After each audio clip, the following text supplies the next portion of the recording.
पन्नगे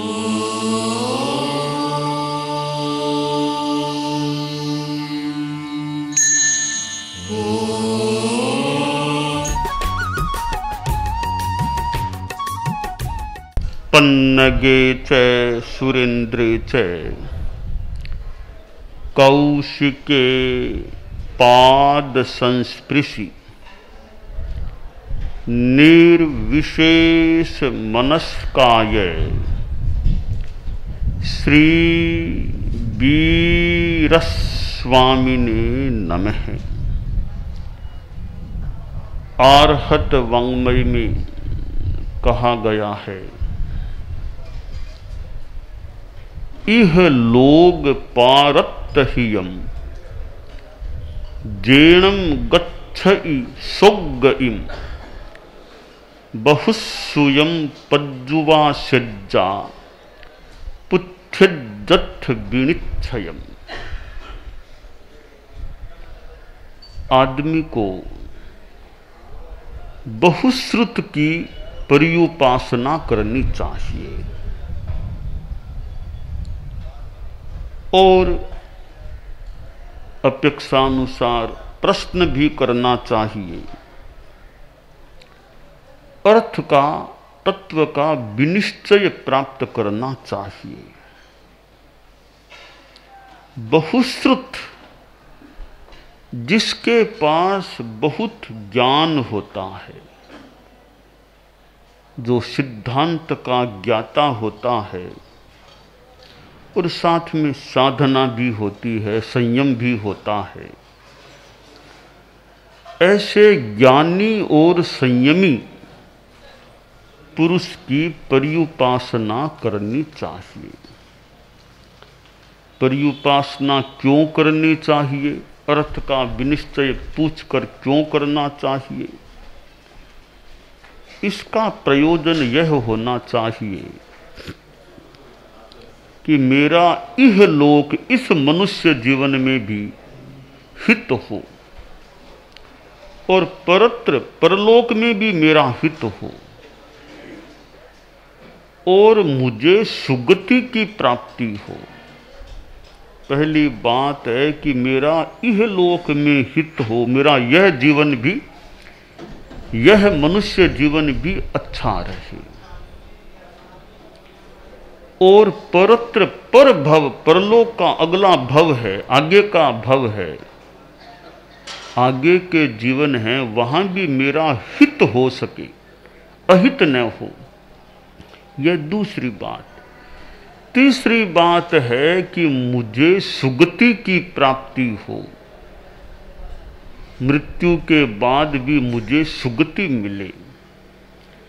तो इसलिए बहुश्रुत की पर्युपासना करनी चाहिए, क्योंकि बहुश्रुत के पास ज्ञान है, साधना है, तो वह ऐसा मार्गदर्शन दे सकता है जिससे तुम्हारा इहलोक हित भी हो, परलोक हित भी हो और आगे सुगति की भी प्राप्ति हो।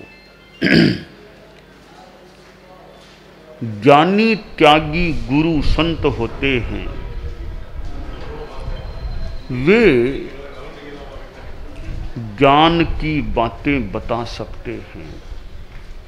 10वें आलियम में कहा गया, लज्जा दया संजम बंभचेरम कल्याण भागिस्य विशोहिठानम जे मे गुरु सयय मनुषाशयन्ति ते हम गुरु सययम पूजयामि।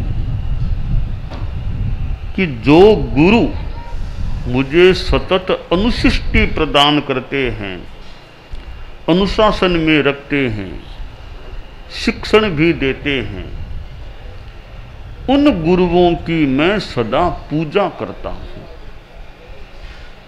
ज्ञानी गुरु किस बारे में बताते हैं?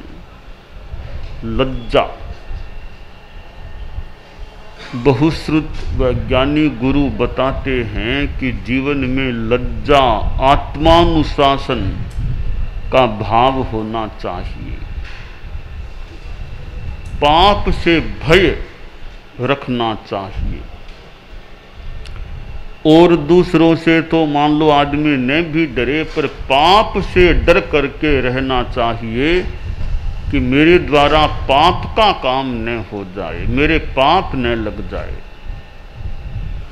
तो ज्ञानी गुरु लज्जा आत्मानुशासन की बात बताते हैं। ज्ञानी गुरु बताते हैं दया की भावना रखो, अनुकंपा रखो, हिंसक भावों से बचो। यह दया की भावना भी कल्याणकारी होती है। तीसरी बात बताते हैं कि संयम रखो जीवन में, मन का, वचन का, काया का संयम रखो। और ज्ञानी गुरु चौथी बात ब्रह्मचर्य की बताते हैं। ये चार बातें इस श्लोक में बताई गई हैं। तो साधु जो ज्ञानी भी है और त्यागी भी है, ऐसे साधु से सदुपदेश और पथ दर्शन प्राप्त हो सकता है। ज्ञानी आदमी ज्ञान की बात करता है, दो ज्ञानी मिलेंगे तो ज्ञान की बात करेंगे। ज्ञानी स्यों ज्ञानी मिले करे ज्ञान की बात, मूर्ख स्यों मूर्ख मिले का मुक्का का थाप। ज्ञानी आदमी मिलते हैं तो ज्ञान की बातें करते हैं। अज्ञानी लोग हैं, मूढ़ लोग हैं, वे मिलेंगे तो आपस में झगड़ा लड़ाई करना शुरू कर देंगे। तो ज्ञान बहुत महत्वपूर्ण तत्व है। ज्ञान के समान कोई दूसरी पवित्र चीज मिलना मुश्किल है। तो जिन ज्ञानी संतों के पास ज्ञान है, उनकी पर्युपासना करने से ज्ञान की प्राप्ति हो सकती है।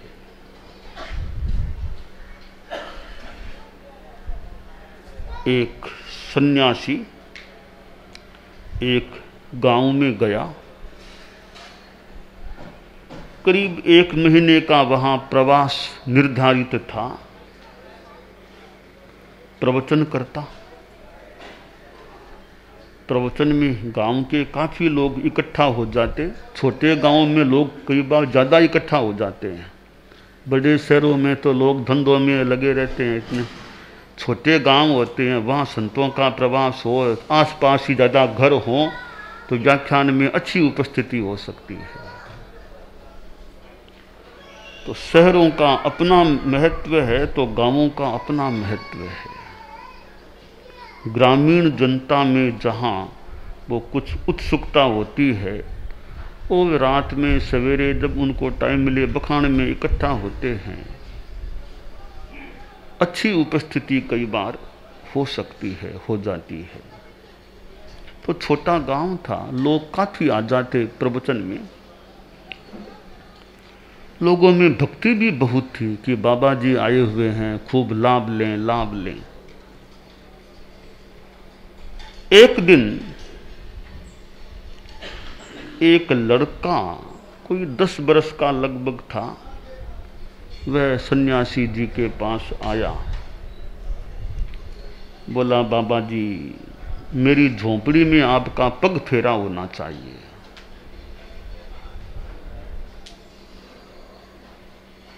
संत ने पूछा कि तुम्हारा घर कहाँ पर है? बोला, बाबा जी घर तो यहाँ से दूर है, करीब 2 कोस की दूरी है। मैं इस गांव के एकदम दूर किनारे पर एक धोरे पर झोंपड़ी में रहने वाला हूँ।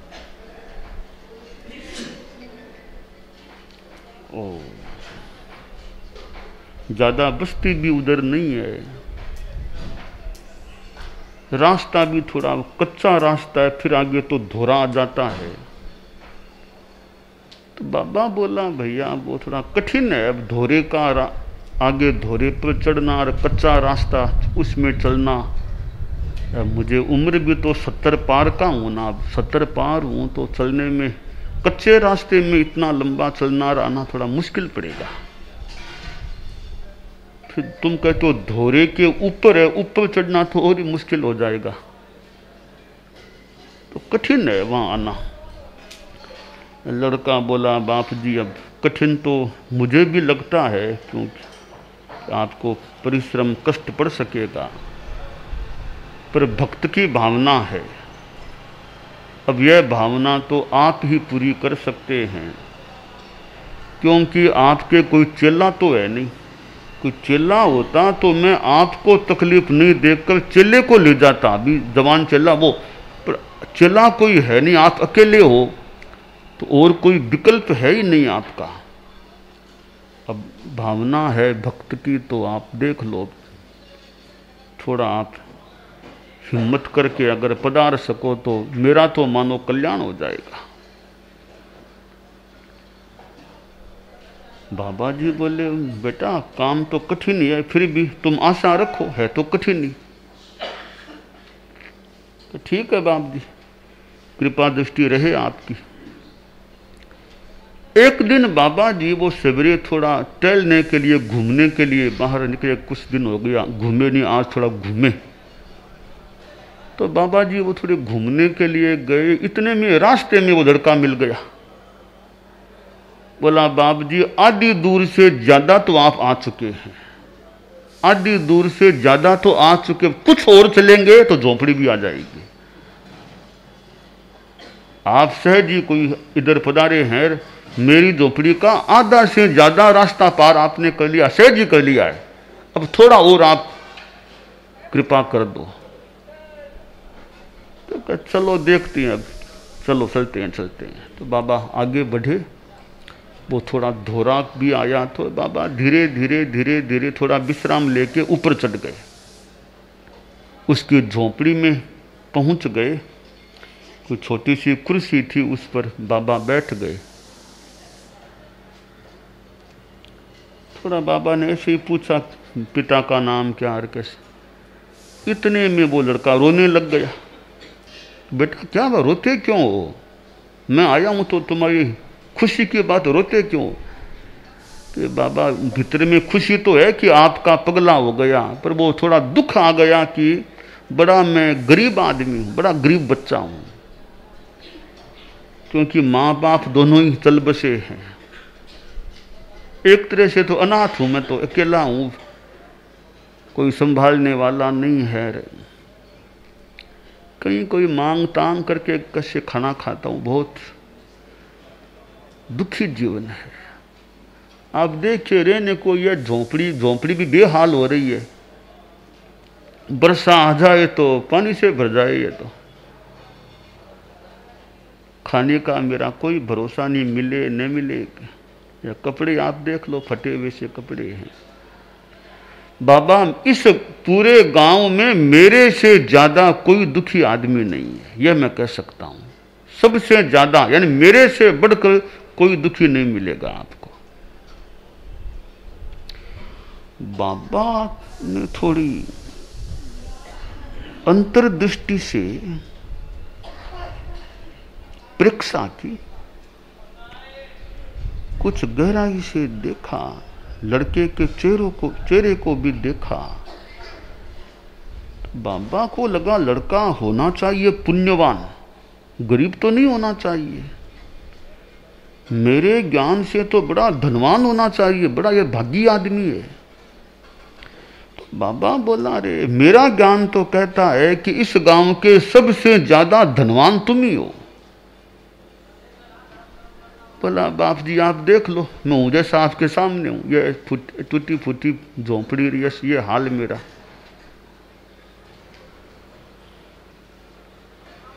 आप कह दोगे तुम्हारे 2 हाथ है 2 पांव, तुम ये बातें तो ठीक है आपकी, ये बातें तो और मेरे पास है कि नहीं। बाबा बोला नहीं रे, मूलतः तुम्हारे पास धन होना चाहिए। बाबा आप ज्ञानी पुरुष है, मैं तो अज्ञानी आदमी हूं, आप वो कहो सो ठीक है, संत कही सो सत्य, और तो क्या कहूं मैं, आपकी बात सत्य, तो मैं हूं वैसा आपके सामने हूं। बाबा ने इधर उधर झोंपड़ी में देखा, फिर कहा रे वो क्या चीज है?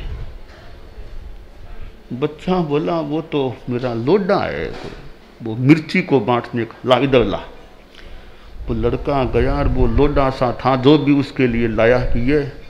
बाबा ने कहा रे भोला ये लोडा है क्या? ये पारसमणि है, ये तो पारसमणि है।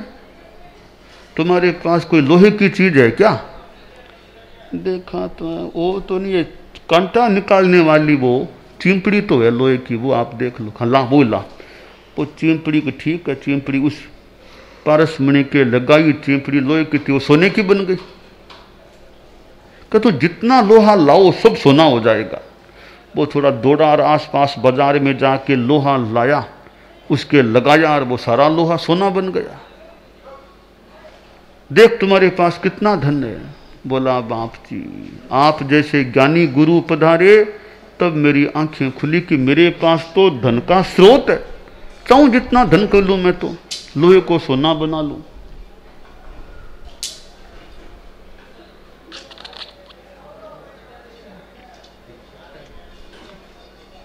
लड़का बोला बाप जी बस भले भाग आप भला पधार्या, तो मुझे ज्ञान मिल गया कि मेरे पास कितना धन का स्रोत है।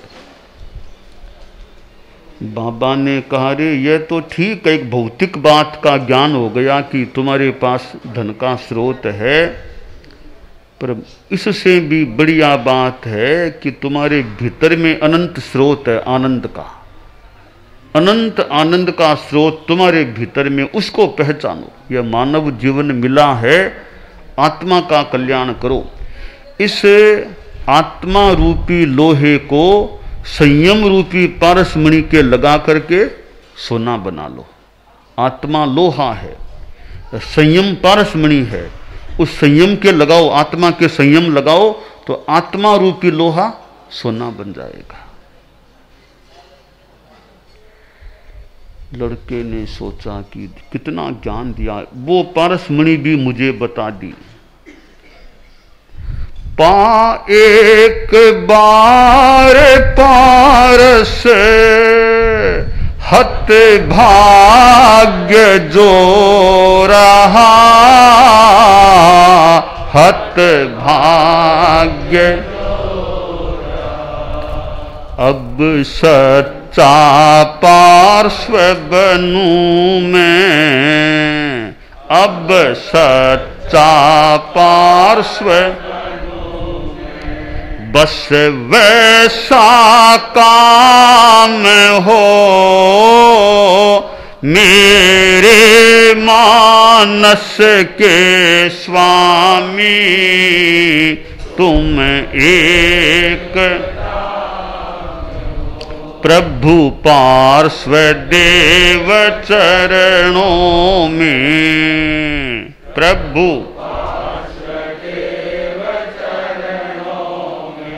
सत सत प्रणाम हो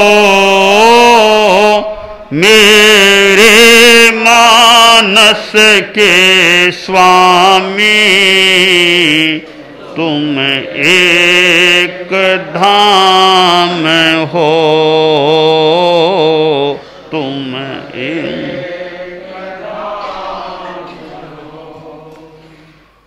लड़का बोला बाबा आपने तो मेरा दोनों ओर से कल्याण कर दिया। मानो मुझे वो भौतिक सुख की बात भी बता दी कि पारसमणि है, और आपने आध्यात्मिक ज्ञान भी दे दिया कि आत्मा रूपी लोहे को सोना बनाओ और उसके लिए संयम रूपी जो पारसमणि है, संयम उसको लगाओ, आत्मा के संयम का जीवन जियो, तो वह आत्मा रूपी लोहा सोना बन जाएगी, आत्मा उज्जवल बन जाएगी।